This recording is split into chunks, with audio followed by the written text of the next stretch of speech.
Gracias de entrada por este espacio, por generar estos encuentros en donde podemos contarles un poco la realidad que estamos viviendo en Colombia. Ya mis dos compañeros colombianos han hablado un poco de la situación, así que voy a aterrizar un poco más la vivencia a lo que hemos tenido que pues pasar aquí en nuestra ciudad, en Cali. Y bueno, entonces quisiera como empezar contándoles un poco como el contexto en el que se dan estas movilizaciones. Lo primero es que Cali es una ciudad que ha tenido que recibir siempre personas que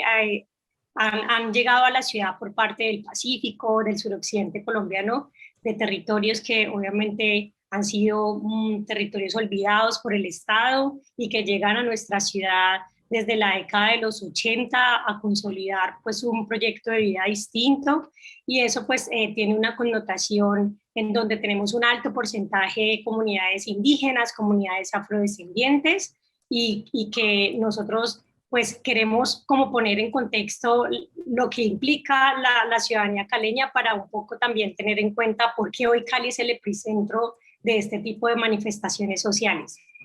Cali, a partir de la década de los 90, empieza a configurar un modelo económico distinto, en donde se cierran varias industrias y se empieza a consolidar un modelo de economía basado en el sector de servicios. Nuestra ciudad es hoy, obvio, una ciudad que se caracteriza por ser la sucursal del cielo, la capital de la salsa, y ese es el modelo que se quería vender a nivel internacional, ¿no? Un territorio en donde podían venir muchos turistas, en donde se puede acceder a espacios como festivales, el Festival de la Salsa, el Festival de Petronio Álvarez. Entonces nuestra ciudad pues venía consolidando ese modelo de sector de servicios, y sumado a ello también pues ha tenido desde la década de los 80 pues problemas muy estructurales frente al tema de la violencia por todo el narcotráfico que se vivió con el Cartel del Valle, y hoy es una de las ciudades latinoamericanas más violentas y una de las 50 ciudades más violentas del mundo. Esta connotación obviamente tiene una preocupación por incluso lo que estamos viviendo en este momento, ya que en la ciudad pues hay una alta composición de sectores que cuentan con armas que ya han venido sacando algunos sectores, sobre todo contra la mina. Entonces, cuando se da el contexto de pandemia, ya teníamos unas situaciones de conflicto social, de conflicto económico, que se agudizan en el marco de la pandemia. Pero a la vez también Cali es una ciudad que ha venido siendo como líder en transformaciones políticas, y una de ellas pues claramente fue las elecciones del 2019, en donde nuestra ciudad gana casi en un 70% Petro, ¿cierto? Y posteriormente gana la consulta anticorrupción, y luego el 19 de noviembre, el 21 de perdón, sale también de nuevo escenarios de movilización en el que pues tuvo una gran participación, sobre todo de jóvenes, que salieron por diversos conflictos, y que en el marco de la pandemia pues vemos cómo se agudizaron esos conflictos. Lo primero que hay que decir es que la ciudad perdió más de 200.000 empleos, pasó de ser la sucursal del cielo a ser la capital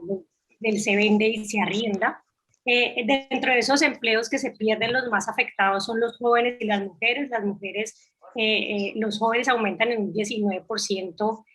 la tasa de desocupación que tenían, y las mujeres en un 36%, y hoy ubicamos una gran tasa de jóvenes que no cuentan con educación y ni con formas de acceso al empleo. De hecho, hay un estudio que identifica que los diversos puntos de resistencia se conectan sobre todo en donde hay mayor grado de desigualdad para jóvenes y mujeres. Entonces, el 28 de abril salimos a la movilización,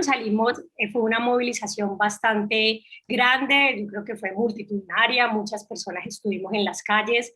con carnavales, hubo alrededor de 35 puntos de resistencia. Hoy se concentran alrededor de 21 puntos de resistencia, y quisiera aquí como adentrar un poquito a la caracterización de estos puntos de resistencia. Yo creo que la movilización del 28 fue tan grande que dio la confianza para seguir generando acciones de movilizaciones de ahí en adelante. Llevamos hoy 24 días de paro. Hubo ciudades que sí pararon, o sea, que sí no tuvieron acciones, por lo menos hasta el 1 de mayo. Nosotros seguimos en movilización desde el 28 de abril hasta hoy. Esos puntos de resistencia pues tienen una caracterización distinta.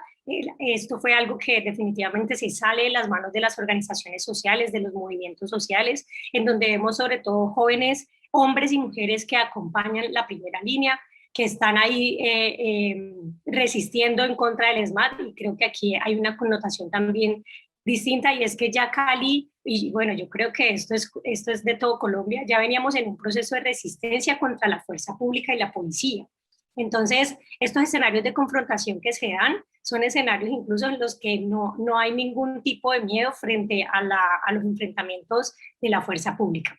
El 28 de abril en la tarde-noche se da un hecho que nosotros catalogamos como parte de la estrategia de terror, y es que hay actos violentos contra el centro administrativo y contra el consejo y contra la infraestructura pública del sistema integrado de transporte masivo. Debido a esa acción, el alcalde de la ciudad el día 29 llama a un consejo de seguridad nacional, la cual cita a Diego Molano y a Zapateiro para que puedan venir a la ciudad, y esa fue la entrada del proyecto uribista a nuestra ciudad. Al siguiente día ya se estaban dando manifestaciones de confrontación en donde los jóvenes estaban, como bien decía David, no armados. Algunas de las cuestiones en donde han podido responder ha sido con piedras, versus la fuerza pública, en la que llegaron más de 1.200 hombres, además de la declaratoria de asistencia militar, en donde llegaron el ESMAD, de la policía y de los militares para poder contener la movilización.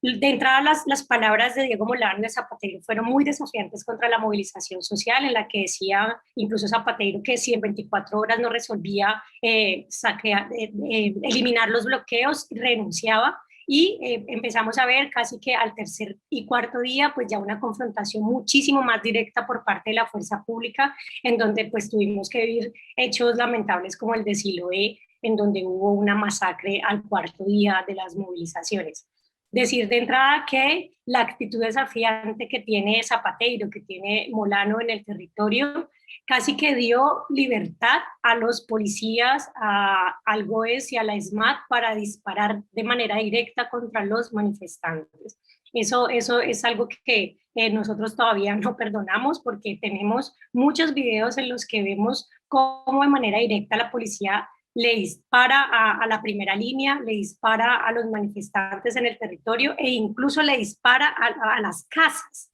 que era una situación en la que nosotros no comprendíamos pues cuál era como la tensión y el terror que se quería evidenciar desde ahí. Casi al sexto día el ESMAD no sale a las calles, y de la mano de que no sale a las calles se dan acciones como que en el punto de la portada llega un camión que después logramos identificar era de la SIJIN, con civiles y armados para llegar a dispersar el punto. Y de la mano también empezamos a ver acciones como que civiles en motos o camionetas pues empiezan a llegar a los puntos de concentración a dispararle de manera directa a los manifestantes. En el marco de todas estas situaciones vemos que hoy contamos alrededor de 32 muertos en nuestra ciudad, y bueno, también debo decirlo, en otros momentos cualquier tipo de situación en donde el ESMAD tiene semejante fuerza pública, se hubiese retraído el paro. Contrario a ello, en la ciudad eso era como gasolina para los muchachos. Al otro día salían con mayor vehemencia, casi que en un acto de hacer justicia contra la fuerza pública. Y creo que insistimos en que las fórmulas, porque no es solamente una fórmula de fuerza pública, sino las fórmulas que se han venido adoptando para desconcentrar la movilización, pues no le ha funcionado al gobierno nacional.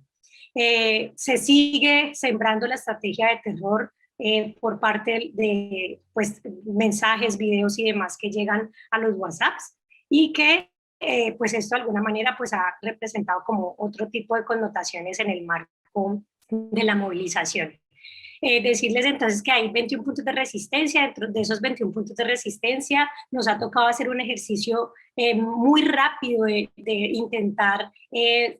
hacer una escuela de liderazgo, porque nos tocó desde decirle a las personas que estaban en la primera línea por qué era importante un corredor humanitario. De entrada ellos pues no querían y no permitían el paso, nos tocó casi que decir es necesario un cordón humanitario por el tema del desabastecimiento en la ciudad y de alimentos y de gasolina. Posteriormente nos tocó empezar a hacer la construcción de las vocerías, las construcciones de los pliegos, y ha sido como que 24 días de escuela en poder configurar otras formas de la movilización. Por eso yo sí creo que es un estallido social. Nosotros sí creemos que hace parte de un estallido social,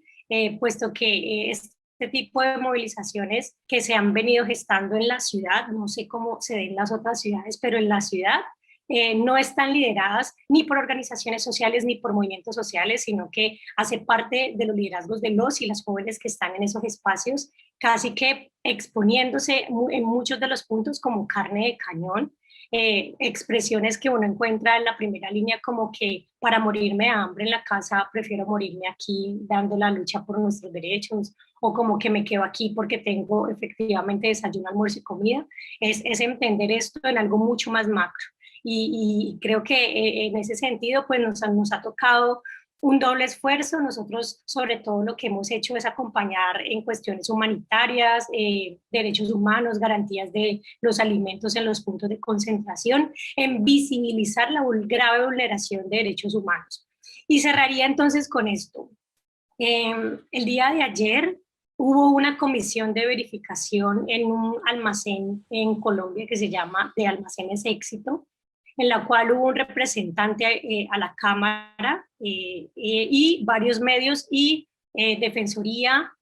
y otros organismos en los que acudieron a un llamado ciudadano porque decía la ciudadanía y los vecinos que se estaba escuchando gritos al interior de este centro comercial. Ayer va la comisión de verificación y efectivamente se encuentran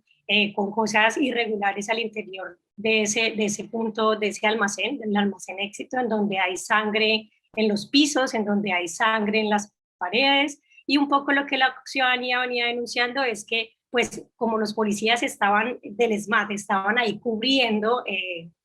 para que no se dañara la infraestructura del Éxito, pues que sí pudieron haber existido situaciones de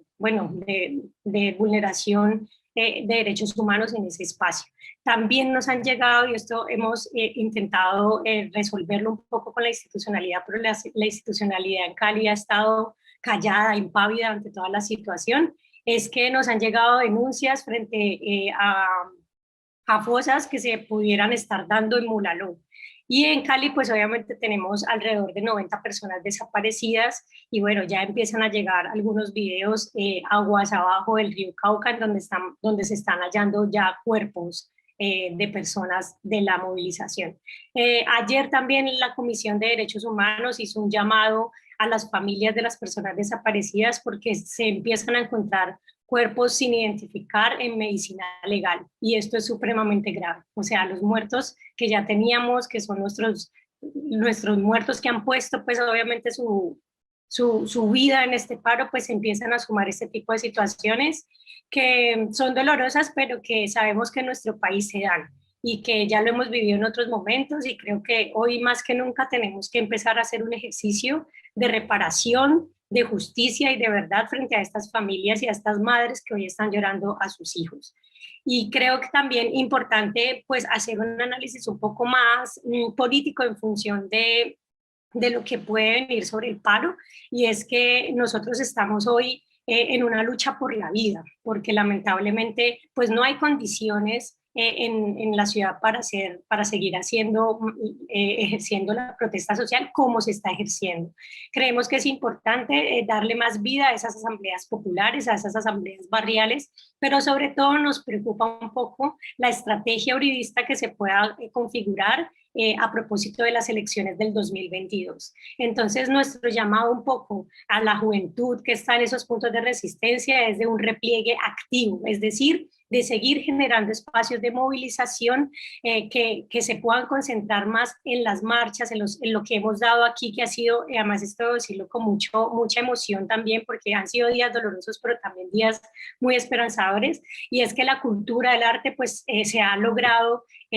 sobreponer en los espacios de movilización, y cuando hay escenarios de cultura y de arte se aglomera muchísima más gente y eso impide que nos envíen la fuerza pública. Entonces creo que hay que actuar de manera inteligente. Nosotros hemos insistido en el tema del diálogo, pero lamentablemente el diálogo no se da porque cada vez que hay una mesa hay una acción de la fuerza pública, hay un hostigamiento de la policía, hay un levantamiento abrupto por parte del ESMAD y pues vemos también que el gobierno nacional no tiene como pues la voluntad política para el diálogo. Entonces lo que nosotros estamos tratando de consolidar son cabildos abiertos, son asambleas populares y barriales, otras formas de la movilización que nos permita proteger las elecciones del 2022, que nos permita llenar de mayor contenido. Y cierro con esto, pues lo más emocionante de todo esto es que he tenido la oportunidad de hablar con todas las personas que hacen parte de la movilización. Esto es un paro legítimo por parte de los vecinos y las vecinas, por parte de las comunidades, pero lo más lindo es entender que estas personas que están ahí en la movilización están adquiriendo una conciencia de clase, que hoy más que nunca se está viendo cómo estas personas que están en la movilización están adquiriendo una visión muchísimo más política, que es contrauribista, que es antiuribista y que empieza a sembrar las bases para empezar a consolidar un proyecto distinto, un proyecto en el que prevalezca la vida y la garantía plena de nuestros derechos. Muchísimas gracias.